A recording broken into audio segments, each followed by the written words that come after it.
Berarti Bang Ezra juga tahu dong kayak tokoh-tokoh masyarakat yang sebenarnya dia Jewish.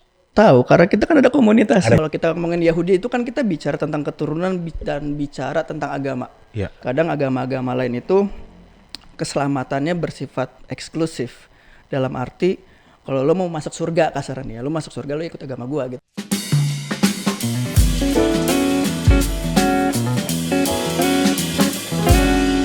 Selamat datang kembali di Studio Kecil Podcast. Podcastnya kecil, isinya gede. Baik lagi sama aku Diku sebagai host kalian. Dan gak berasa kita udah season baru nih. Udah bulan Februari ya. Kita berarti ya nguploadnya.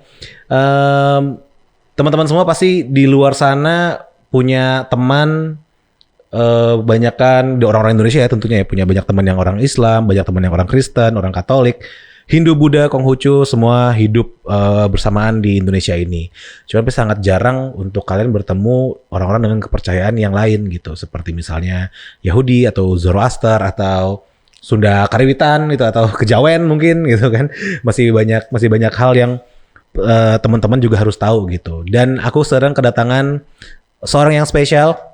Ada Bang Ezra. Tepuk tangan untuk Bang Ezra dong. Halo Bang Ezra. Halo. Apa kabar? Baik.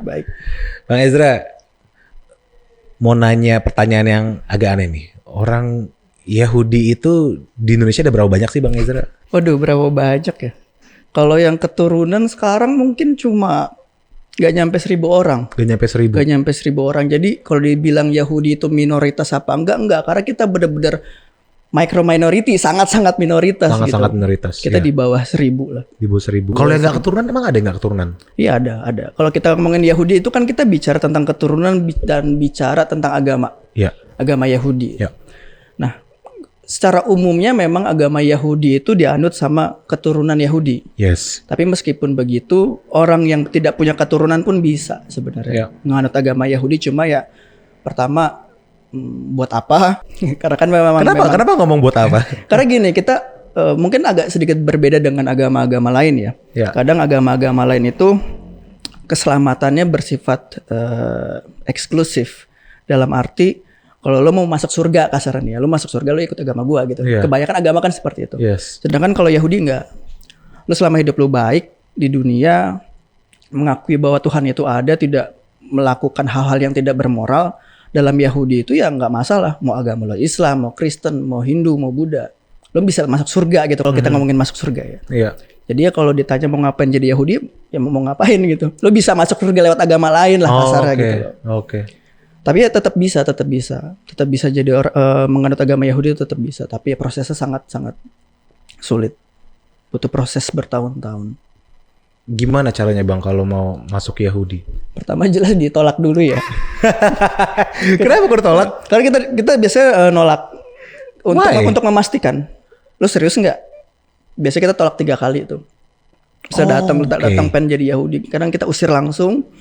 Ada yang diusir, ada yang tidak ditemuin. Bisa kita bikin janjian nih. Ada yang saya nggak datang misalnya sebagai orang Yahudinya. Jadi memang kita menguji sampai 3 kali untuk memastikan bahwa lu bener nggak pengen jadi Yahudi. Kalau ditolak sekali 2 kali udah mundur, berarti kan nggak serius. Jadi biasanya kita tolak 3 kali, terus setelah itu ya kita wawancara. Setelah wawancara, kita belajar dulu nih, orang-orang yang mau konversi itu belajar dulu setahun 2 tahun. Belajar bahasa Ibrani, belajar rutinitas orang Yahudi setiap harinya seperti apa, kayak doa 3 hari, 3 kali sehari. Terus juga ketika hari Syabat juga harus ada ritual-ritual yang harus dilakukan kan.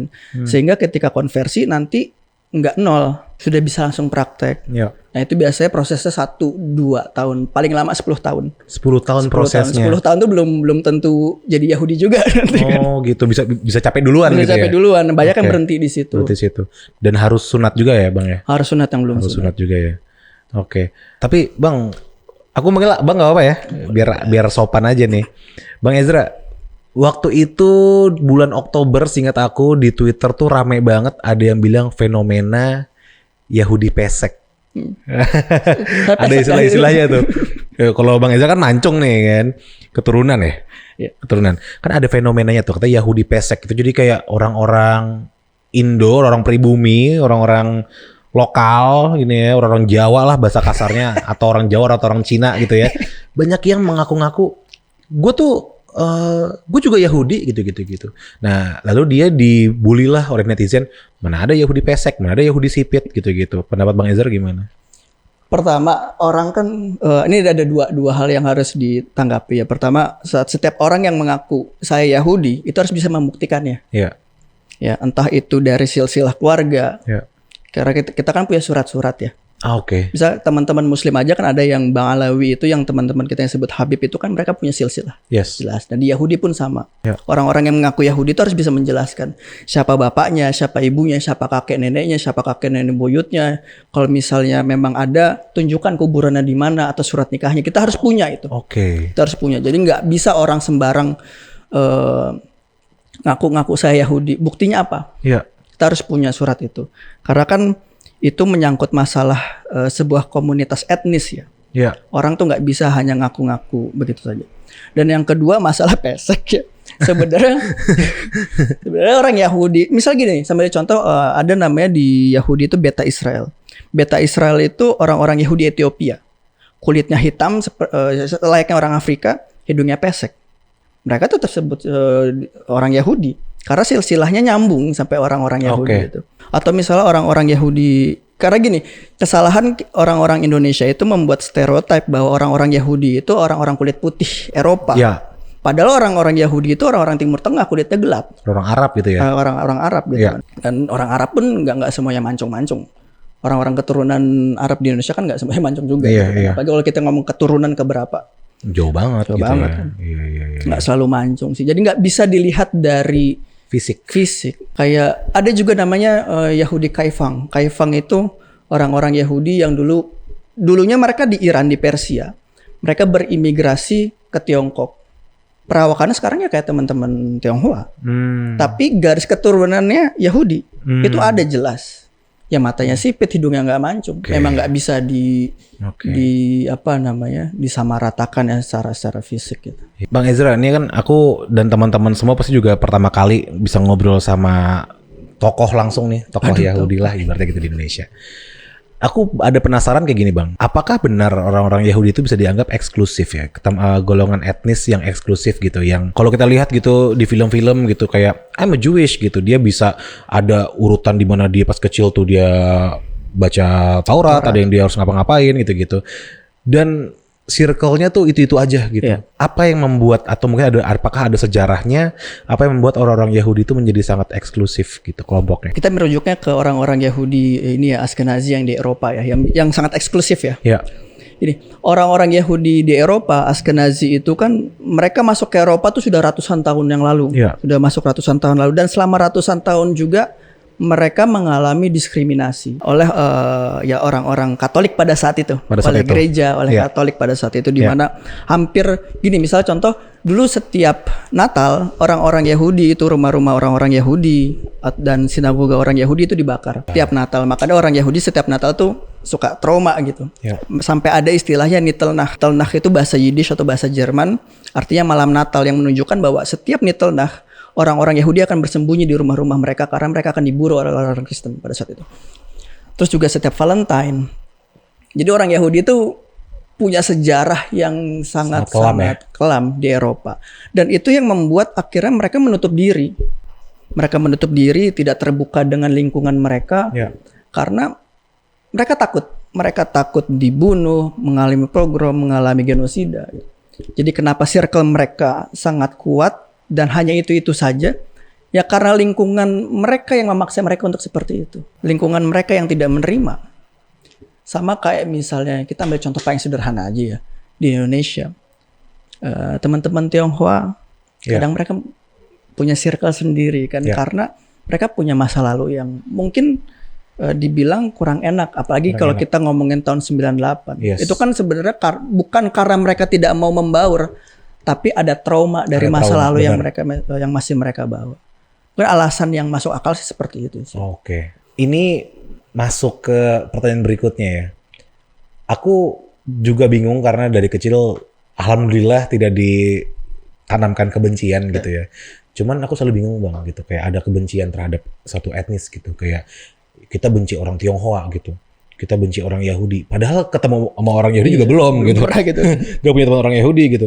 Bahkan kayak orang yang benci orang Cina, tapi nggak punya teman orang Tionghoa gitu, nggak punya teman orang Cina gitu. Apa sih sebenarnya dasar dibalik kebencian itu, baik itu ke etnis Tionghoa, baik itu ke etnis Yahudi gitu? Kadang kan gini, manusia itu kan hanya bisa menerima sesuatu yang mereka kenali, itu pertama.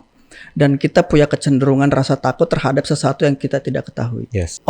Kebanyakan orang tidak suka Yahudi atau benci Yahudi pertama karena memang tidak pernah berkomunikasi dengan orang-orang Yahudi. Yeah. Ditambah lagi media dan media itu kan memang banyak sekali yang memberitakan orang-orang Yahudi itu seperti ini, seperti itu. Ngambil sampel yang sangat kecil untuk dijadikan stereotip orang Yahudi secara keseluruhan ya.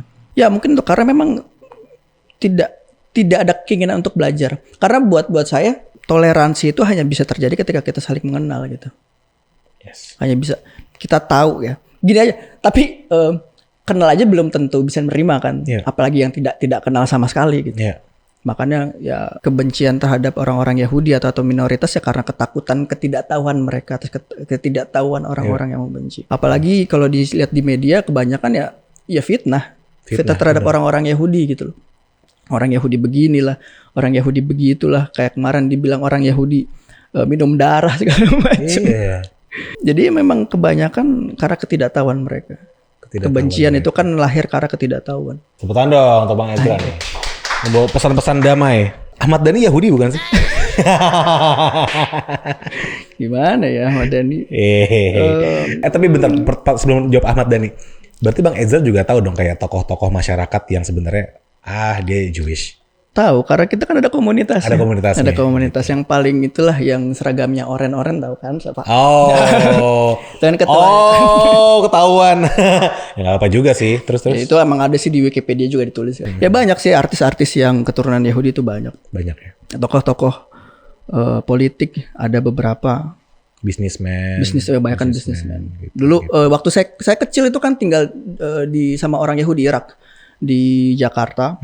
Sekarang businessman dia. Dia punya ponakan businessman, suaminya artis. Okay. And then Mas Ezra, how does it feels like untuk tinggal di Indonesia as a Jewish person?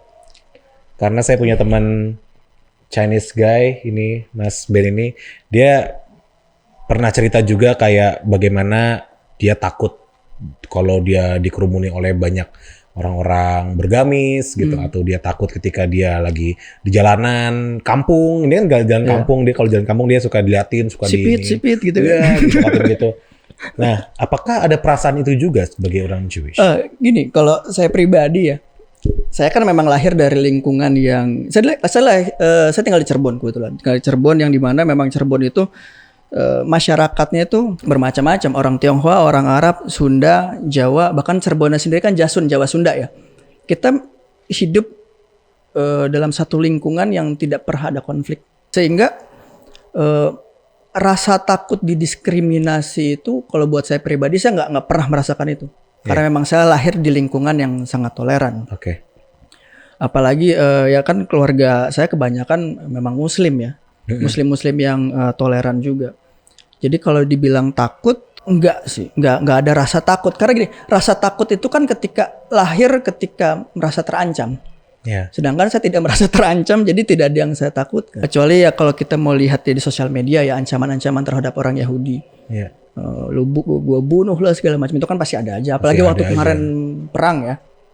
Itu pasti ada aja. Cuma ya untuk di kehidupan sehari-hari ya nggak ada rasa takut sih sejauh ini, dan belum ada yang aneh-aneh juga sebenarnya. Tadi sempat menyinggung soal perang, tanggapan Mas Ezra, Bang Ezra terhadap Israel Palestina. Gimana ya, kalau Israel Palestina gini, jelas saya dari awal, bahkan gini ya, sebelum saya dikenal sebagai aktivis Yahudi, saya kan baru dikenal sebagai aktivis Yahudi itu kan sekitar tahun 2022 karena podcast sama Habib Ja'far. Yeah. Sebelumnya itu saya fokus ke masalah sosial dan kemanusiaan. Okay. Jadi saya banyak mengadvokasi soal masalah perempuan, masalah gender, masalah rumah ibadah, rumah ibadah secara umum ya, apakah itu gereja ataupun masjid yang susah untuk dibangun. Jadi dulu tuh pernah ngalamin yang namanya berdiri persis face to face dengan orang-orang yang intoleran karena saya harus menjaga gereja. Jadi memang saya fokus pada saat awalnya saya sangat-sangat fokus ke masalah kemanusiaan. Oke. Jadi saya berangkat memang dari aktivis kemanusiaan. Nah, ketika saya melihat perang, tentu yang saya soroti adalah pertama kemanusiaan dulu. Ya. Siapapun itu korbannya, apakah itu dari pihak Israel ataupun Palestina. Ya. Meskipun pada akhirnya kita melihat korban jatuh lebih banyak dari Palestina. Ya. Ya. Anak-anak, orang tua dan segala macam, itu yang harus kita fokus ke situ. Jadi ya saya sangat menyayangkan ya pertama karena gencatan senjata baik dari pihak Israelnya maupun dari pihak Palestina secara khususnya Hamas ini kan memang sulit untuk berhenti. Jadi ya gimana ya tanggapan saya agak terindis juga sih. Ya sangat disayangkan kita berperang banyak nyawa anak-anak yang mati. Ya, saya kalau komentar lebih jauh nanti repot. Iya benar. Tapi ya di tanggal 7 Oktober tentu saya bereaksi ya sebagai orang Yahudi ketika ada serangan ke Israel, tentu saya bereaksi bahwa ini nggak bisa didiamkan. Cuma ya makin lama makin kesini kok korbannya jauh lebih banyak di Palestina gitu kan. Bahkan gini, kalau soal Palestinanya sendiri saya dari 2019 itu memang saya sering ngasih donasi ke Palestina. Bahkan di November awal itu saya udah ngasih donasi ke Palestina. Jadi memang saya lebih memfokuskan pada isu-isu kemanusiaan itu sendiri. Tanpa melihat apakah dia orang Yahudi, Muslim, Kristen, apakah dia Israel atau Palestina. Karena pada akhirnya mereka manusia, bro. Betul. Terlepas dari label agama, kebangsaan, pada akhirnya ya kita manusia gitu kan. Yang harus dihargai kehidupannya. Iya. Dan setuju nggak kalau emang apakah Zionis itu apakah menjadi Yahudi harus pro Zionis atau gimana? Zionis itu kan harus di ini ya. Zionis saya selalu membagi Zionis itu menjadi dua. Apa tuh? Zionisme secara religius dan secara sekuler, gerakan politik. Semua orang Yahudi itu pasti Zionis secara religius. Karena apa? Karena kami meyakini bahwa tanah Zion, tanah Yerusalem itu ya tanah suci orang Yahudi. Sebagaimana umat Muslim meyakini Mekah dan Madinah ya tanah suci mereka gitu kan. Ya orang Yahudi setiap berdoa menghadap ke Yerusalem, ke Zion. Dan kami setiap hari mendoakan kedamaian di Zion di doa-doa kami. Kalau kita melihat Zionis dari sudut pandang itu semua orang Yahudi Zionis. Kita menganggap bahwa Zion itu tanah suci kami. Dan tanah suci bagi semua orang yang meyakini. Makanya kenapa di dalam Alkitab dikatakan bahwa tanah Zion itu akan menjadi tanah suci bagi semua bangsa. Bukan hanya orang Yahudi saja. Siapapun itu. Nah tapi kalau kita bicara tentang Zionis politik. Itu kan didirikan oleh Theodor Herzl. Dia seorang Yahudi Hungaria yang sekuler. Yang menggagas ide Zionisme bukan berdasarkan Alkitab tapi berdasarkan etnis. Kenapa akhirnya dia membangun ide Zionisme itu? Karena dia melihat bahwa orang-orang Yahudi di Eropa itu kehidupannya sangat tidak layak. Mereka tidak boleh bekerja kan. Di Eropa kan dulu orang-orang Yahudi nggak boleh bekerja tuh. Di tahun-tahun 1700-800 mereka nggak boleh kerja. Karena dianggap ya didiskriminasi lah. Didiskriminasi, nggak boleh berdagang. Nggak boleh kerja di pemerintahan. Makanya kebanyakan orang-orang Yahudi jadi bekerja di bidang keuangan karena cuma itu yang dibolehin. Karena melihat kehidupan orang-orang Yahudi di Eropa ini menyedihkan ya. Akhirnya Theodor Herzl memutuskan untuk ya kita harus punya tanah air sendiri gitu.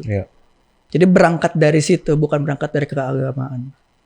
Apakah saya setuju dengan Zionisme sekuler? Karena saya berangkat dari keagamaan ya. Jadi banyak hal-hal yang tidak sejalan sih sebenarnya dari ide-ide keagamaan. Misalnya begini, Mbak, di dalam Talmud itu, di Talmud Yerushalmi dikatakan bahwa orang-orang Yahudi itu tidak boleh membangun pemerintahan di Israel.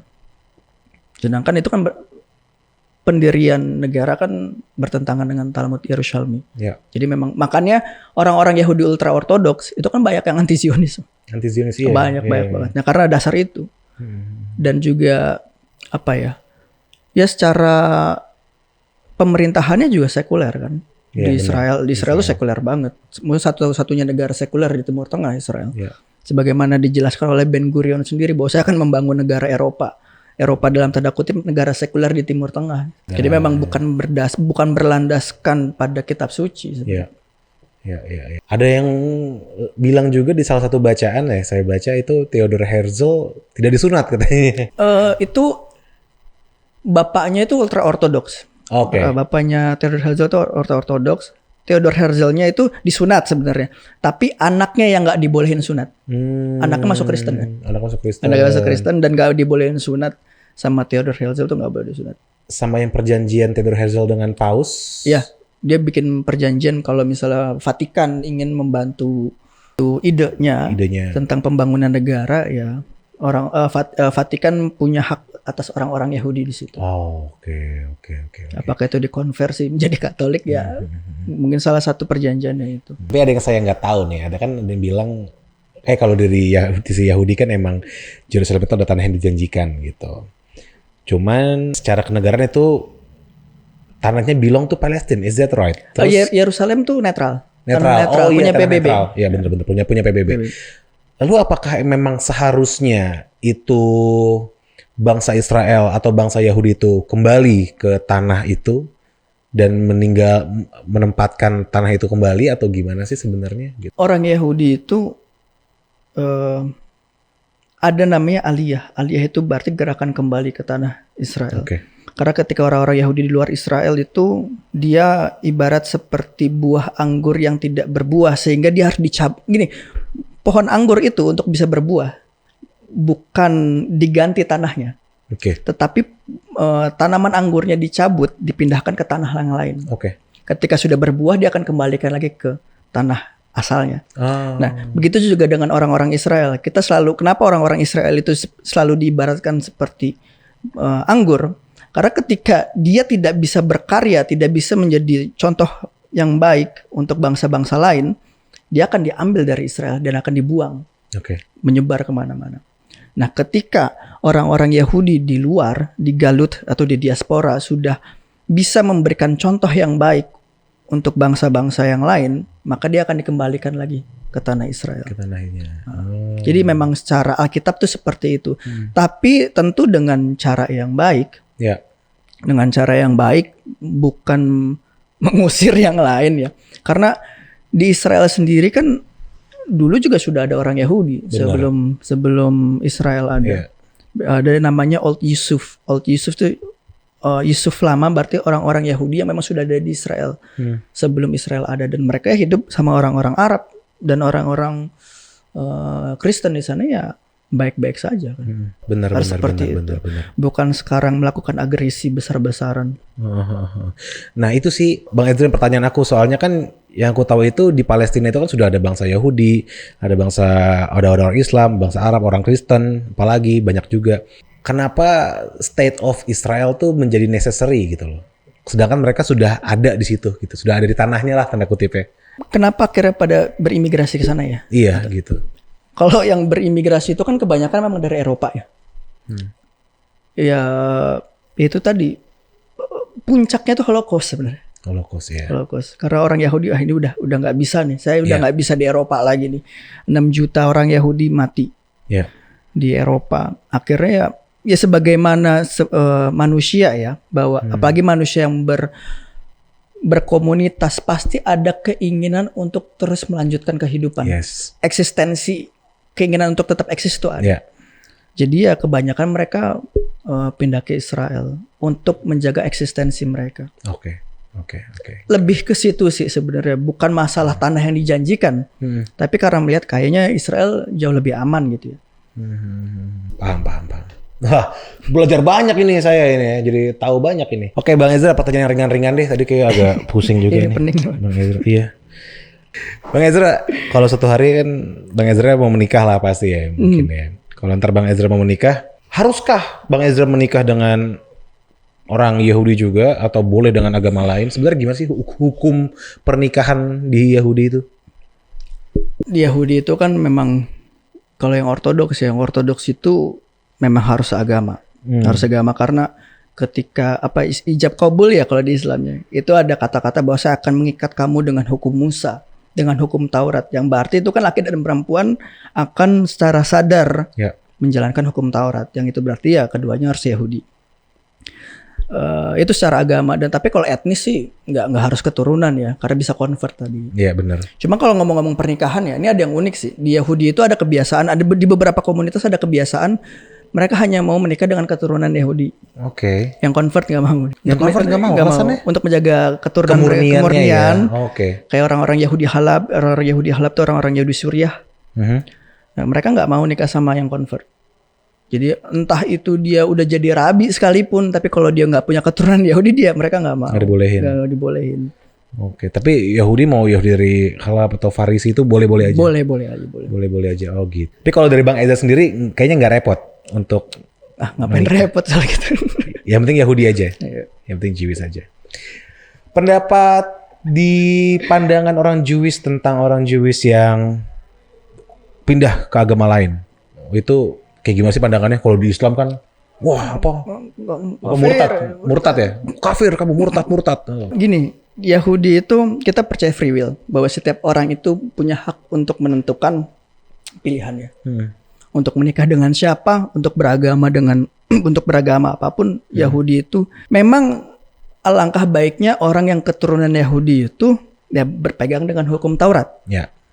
Tapi ya kembali lagi bahwa itu kan hak beragama. Dan kebanyakan gini, misalnya ada orang di Amerika ya, di Chabad Lubavitch. Di Chabad itu mereka tetap menerima orang-orang Yahudi yang mungkin sudah agamanya Kristen, yang agamanya Buddha. Mereka tetap menganggap mereka sebagai orang Yahudi. Karena apa? Karena rasa kekeluargaan.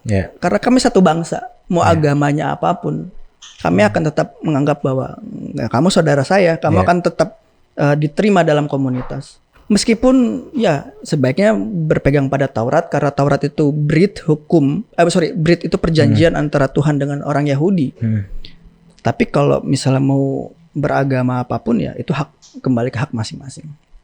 Jadi nggak ada penghakiman terhadap orang yang keluar dari agama Yahudi, itu nggak ada. Karena bagaimanapun, ya ini dalam pribadi saya, pengalaman pribadi saya, banyak orang-orang Yahudi yang sudah Muslim, yang sudah Kristen, ya mereka tetap diterima di komunitas. Kalau hari raya ya festival gitu, mereka tetap datang. Kami tetap menganggap klal Israel itu ya people of Israel gitu. Tetap satu bangsa, tetap satu tubuh lah. Benar. Kalau di bahasa Al-Qur'annya itu Bani Israel ya. Iya, Bani Israel ya. Bang Ezra nyari Taurat di mana sih? Aku mau nyari susah. Dia nggak diperjualbelikan ya? Nggak kayak Al-Quran dan Alkitab gitu. Kalau yang buku tuh banyak, cuma kalau di Indonesia nggak ada sih. Jarang yang jual. Kalaupun jual biasanya mereka beli dari luar, masuk ke Indonesia harganya biasa 2 kali lipat tuh. Saya pernah nyari harganya 500.000. Padahal harga aslinya cuma 200 gitu. Itu yang buku ya, yang bisa dibaca sehari-hari. Tapi kalau Taurat yang untuk ibadah, itu kan gulungan. Kita bahasa gulungan dari kulit, dan tulisnya itu semua tulis tangan. Itu memang tidak diperjualbelikan secara bebas. Itu biasanya dijual ke sinagog aja, ke rumah-rumah ibadah. Untuk bar mitzvah gitu. Untuk bar mitzvah atau untuk pembacaan Taurat setiap hari Sabat. Itu kan kita buka Taurat dibaca gitu. Kalau itu memang dijual ke sinagog, bukan ke perorangan. Tapi kalau perorangan, ya itu yang buku itu tadi ada. Dan full Ibrani sih, bahasa Ibrani biasanya. Gak ada yang translasi Indonesia? Gak ada. Bahasa translasi Inggris pun biasanya terjemahannya beda-beda. Maksudnya? Kan biasanya ada yang terjemahan bahasa Inggrisnya, terjemahannya biasanya beda-beda. Tergantung siapa yang menerjemahkan. Karena kita tidak fokus pada terjemahan. Kita fokus pada bahasa aslinya. Sebagaimana teman-teman Muslim kan, meskipun ada Al-Quran yang diterjemahkan, kita tetap fokus pada bahasa Arabnya. Makanya kemampuan untuk bisa berbahasa Arab bagi teman-teman Muslim, dan kemampuan untuk bisa memahami bahasa Ibrani untuk orang-orang Yahudi itu sangat penting. Karena kita tidak bergantung pada terjemahan. Karena terjemahan itu kadang ya, itu kan bahasa yang dipahami oleh penerjemah, belum tentu benar juga. Dan bahasa Ibrani, bahasa Arab itu kan bahasa Semitik. Bahasa Semitik yang berarti ada namanya shoresh. Kalau dalam bahasa Ibrani, shoresh itu akar kata. Satu kata itu bisa punya banyak makna. Tergantung konteks. Nah, ketika diterjemahkan ke satu kata, bisa aja makna aslinya hilang. Makanya kemampuan untuk bisa mengerti bahasa Ibrani itu sangat penting dalam Yahudi. Wih, tuh guys, sebutan dong. Kemarin itu kalau Okem nih kalau baca juz amma tuh bacanya Latinnya tuh, nggak dibaca Arabnya. Lu Roknya dibaca ra. Iya, Bismillah, nggak bisa. Belajar banyak sih, kita belajar banyak tentang agama Yahudi ya. Dan banyak banget kemiripan ya Bang Ezra padahal ya. Antara Yahudi, Islam, Kristen banyak miripan tuh. Lebih mirip Islam sih. Lebih mirip Islam ya. Karena baik Yahudi dan Islam itu agama syariat, agama hukum. Kita punya hukum. Kalau di Islam kan syariat, kalau di Yahudi namanya halakha. Jadi segala aspek kehidupan itu diatur oleh agama. Ya. Baik itu bangun tidur kita ada baca doanya, mau tidur ada baca doanya, cuci tangan kayak wudhu gitu di Yahudi ada. Makanan pun juga diatur apa yang boleh, apa yang nggak boleh. Siapa yang potong, siapa yang nggak, hewan juga kita diatur. Terus berarti ada istilah makanan halal juga ada ya? Ada halal. Lebih ribet tuh. Terus ya lebih mirip ke Islam ya sebenarnya. Kalau Yahudi itu bahkan konsep ketuhanannya pun sama kan. Kalau di Islam itu kan tauhid, Tuhan Esa. Kalau di Yahudi juga sama, Hashem Ehad, Ehad itu Ahad, Tuhan itu satu ya. Tidak diperanakan, tidak memperanakan, awal dan akhir. Hampir-hampir sama, meskipun sama teman-teman Kristen juga banyak kesamaan. Tapi mungkin karena pada akhirnya teman-teman Kristen ini adalah agama yang berdiri sendiri, jadi penafsiran Alkitabnya kita kan tetap sama ya. Teman-teman Kristen pakai perjanjian lama kan, yang orang-orang Yahudi sebutnya Tanak atau Mikra. Meskipun kitabnya sama kan, tapi karena agamanya beda, jadi penafsirannya ada yang beda. Dan itu yang kadang bikin ada gesekan sama-sama teman-teman Kristen di situnya. Tapi ya namanya agama Abrahamik ya, sebeda-bedanya juga ada kedekatan lah di antara ketiganya. Ya sama kayak perjanjian lama sama Al-Quran kan juga nggak beda jauh gitu. Iya. Cara ini. Ada hukum cerita-ceritanya, hukum-hukumnya gitu. Wah, tapi kenapa ini ya selalu berantem ya kalau banyak kesamaan ya dari dulu gitu? Iya. Ribut mulu. Mulu. Padahal Nabi Muhammad ngajarin untuk mencintai orang Yahudi. Bahkan Nabi Muhammad tuh ada kisahnya dia memberi makan nenek nenek Yahudi gitu-gitu loh. Bahkan waktu Nabi Muhammad perang, saya lupa yang perang di bukit itu, ada satu perang yang dimana pemimpinnya ada orang-orang Yahudi yang ikut perang sama Nabi Muhammad. Salah satunya Rabi Muhairik. Itu sampai di Nabi Muhammad itu bilang bahwa sebaik-baiknya orang Yahudi adalah Rabi Muhairik. Karena waktu itu ya memang meskipun ya kita harus akui banyak sekali perselisihan antara orang-orang Yahudi dengan orang-orang Islam pada saat itu. Tapi di saat yang sama juga interaksi orang-orang Yahudi dengan orang-orang Islam juga banyak yang baik juga. Banyak yang baik juga, iya. Cuma gara-gara ini aja kan pelanggaran Piagam Madinah. Ya benar, pelanggaran Piagam Madinah. Piagam Madinah itu kan kalau kita lihat ya itu kan suku Yahudinya ada 20 gitu, 20 suku Yahudi. Ada suku Najjar, suku Kainukah dan Nadir, suku Nadir yang akhirnya dibantai. Yang berkhianat kan cuma 2. Nah itu menjadi permasalahan tuh, yang sukunya ada 20, yang berkhianat 2, jadinya semuanya kena cap negatif gitu kan. Iya. Ya berlangsunglah sampai sekarang ini. Ya. Apalagi emang persaingan politik juga dengan orang-orang Yahudi juga cukup keras dibandingkan dengan teman Nasrani di era Nabi Muhammad di Jazirah Arab. Memang politik orang Yahudi itu memang cukup keras ya, karena Yahudi itu kan pada dasarnya basicnya itu kan kerajaan. Jadi memang ketika mereka berkomunitas ya mereka seolah-olah seperti membangun kerajaan-kerajaan kecil gitu. Nah ketika ada Islam datang, meskipun secara teologi tidak bermasalah, tapi kan secara politik kadang ada persaingan tuh. Ya betul. Nah, jadi lebih ke masalah politik sih. Kalau kita lihat ya antara Yahudi dan Islam itu kebanyakan masalah politik. Masalah politik ya. Dan sekarang kan mulai ya ada gesekan lagi ya. Itu kan setelah tahun 48. Sebelum-sebelumnya orang-orang Yahudi tinggal di Maroko, di negara-negara Maghribi kayak Maroko, Tunisia itu mereka kan nggak ada masalah. Orang-orang Yahudi tinggal di Suriah, di Irak. Bahkan rabi saya itu dari Suriah. Nah mereka nggak ada masalah. Di Mesir juga banyak. Cuma ya karena politik lagi kan, lagi-lagi politik. Israel Palestina. Akhirnya orang-orang Yahudi di Suriah, di Irak, di Yaman terusir. Mau nggak mau kan tempat cari aman ke Israel lagi. Akhirnya di Israel makin banyak orang-orang Yahudi dari Timur Tengah ya menganggap ancaman, ya akhirnya perang lagi. Jadi masalahnya mah di situ-situ aja politik. Dipolitikin ya. Padahal secara agama harusnya bisa damai-damai aja.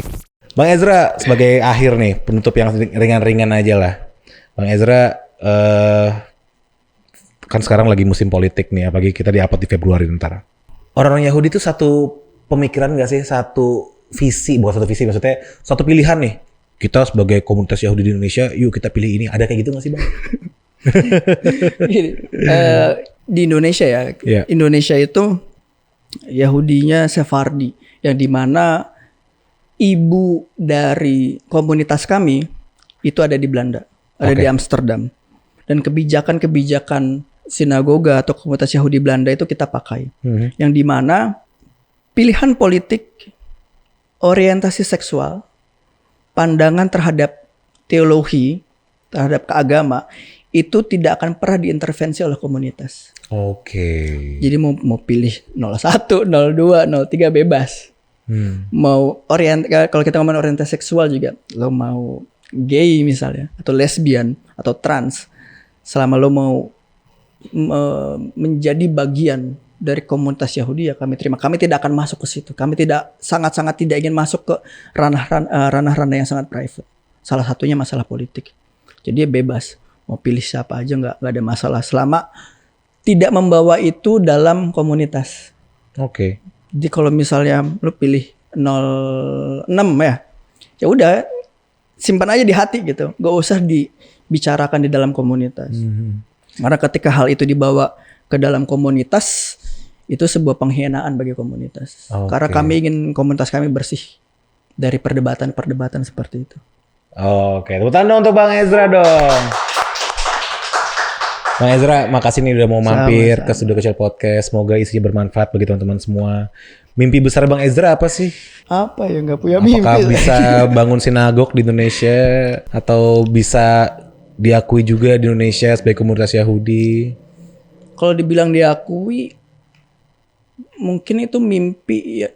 Bukan satu hal yang pernah dimimpikan malah, karena bayangin ya jadi Yahudi di KTP itu si Yahudi itu wah jadi bulan-bulanan kayaknya tuh. Jadi kalau untuk diakui kayaknya masih jauh ya. Cuma mimpi saya sih gini aja sih, sederhana. Stop untuk mempertunjukkan perdebatan agama di sosial media. Makanya kemarin itu banyak banget apologet Kristen, Islam diekspos besar-besaran, diundang ke podcast. Ada orang Muslim ngomongin Kristen, orang Kristen ngomongin Islam.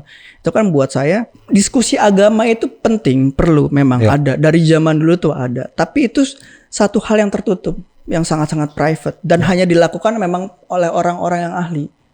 Bukan di tempat umum, apalagi disiarkan di YouTube gitu. Dan itu yang membuat gini, kita tuh selalu bicara tentang toleransi, Bhinneka Tunggal Ika, berbeda-beda tapi tetap satu. Tapi secara prakteknya kita nggak bisa melakukan itu karena kita selalu berdebat tuh hal-hal yang nggak penting.